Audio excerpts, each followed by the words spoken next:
पढ़ने बैठ जाते हैं। भाईजान ऐसे मत बनाए सर, कैसे बनाऊं? इधर से एक सेल्फी लेनी थी। हाँ वही कह रहा हूँ। इसी एरिया में क्या आ गया यार?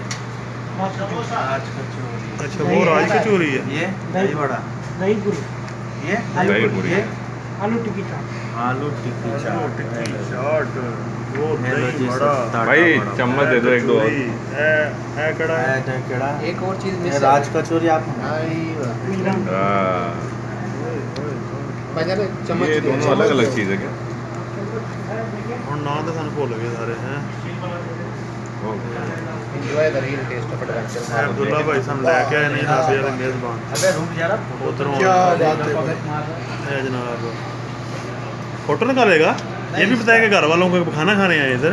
क्या बात है यार, घर वालों के लिए नहीं रहता। सही है, फिर सही है। छा गए हो ਤੁਸੀਂ पूरी कंपनी मशहूरी करोगे कि ਤੁਸੀਂ ਇਹ मेज़बान ਤੇ ਆਏ ਸੀ हैं? लगता इस तरह ही। ठीक है, तो शुरू करो भाई।